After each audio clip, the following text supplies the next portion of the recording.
makosana pang'onong'onoto munakangomva zona kuti makazi ujatu kulibe watisiya. Kumati kodi ndiitiso imeneyi mukuti kodi makazi watani? Okay, makosana tifotokoze chonchi kuti mwitsate bwinobwino.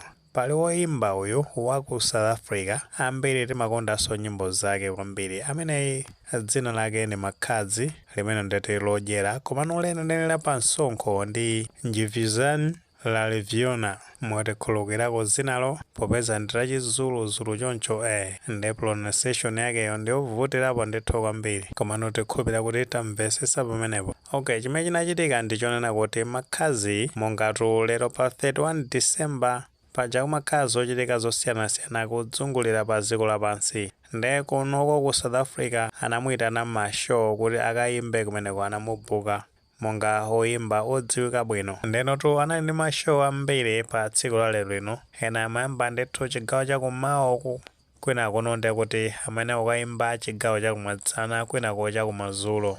Nde paja iyeyo popeza amakhala kuti kukakhala mashow chonchi mamanagers ake ndi amene amakhala kupanga coordinate china chilichonse kulumikizisa bwinobwino. Ndezikuoneka kuti analumikizana naye kuti apite ku show kumeneko paja iyeyo amakhala ku Limpopo. Ndi anachoka kumeneko ku Limpopo chigawo chakumawa ulendo no kumapita ku Johannesburg kumene amayembekezeka zoti akapange mashow amenewo. Ndeno mwasoka ali munsewu anapeza zoti wachita ngozi. Ndenotu pamenepo anapeza zoti amutenga kuthamangira naye kuchipatala kwake ndi kuti chili chamupulokwane umu ndi kumeneko cha madoctors kuthamanga kupeza zoti at least amuthandiza ndi kuti ali stable moti akupanga responde bwino kumankhwala kapena kuti thandizo la chipatala ndikuti akupanga responde bwino. Ndipo mamanagers akewo anasimikiza kunena zoti padakali panopa ndikuti akupezako bwino koma sizoti ali fiti kwenikweni ndimene nkhani zake zikuyendera. Ndi mamanagers ake amupanga advise mafans ake kuti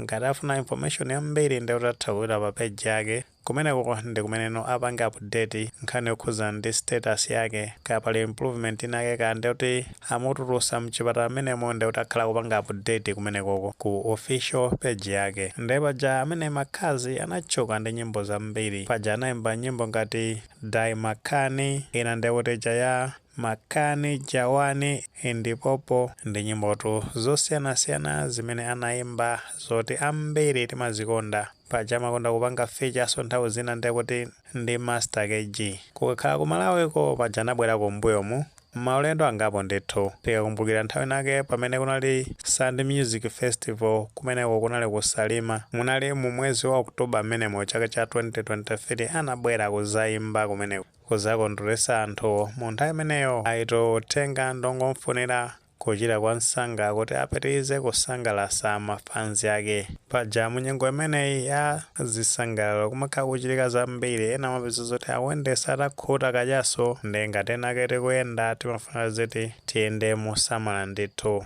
Tionesese kuti tikusatira buku lija la K53 limene lingatithandizire kwambiri popewa ngozi zimene zingathe kupanga kosti miyoyo yathu komanso miyoyo ya anthu ena. Kutheka tomwe ndi maganizo pa nkhani imeneyi pamene tifotokoza zonena kuti Makazi anachita ngozi. Pamene tikuyankhula pano ndi kuti ali mchipatala ku Polokwane kumene akulandira thandizo la umoyo. Ngati maganizo amene alipo mutha kutifotokozera comment section koma tikamapereka tilemekezenso maganizo anzathu. Musaiwale kupanga like video imeneyi komanso panga subscribe channel chimene cha Fox Malawi News 18 ndi chingoti nkhani zambiri zikamachitika ndi kuti zitha kupezani mosavuta.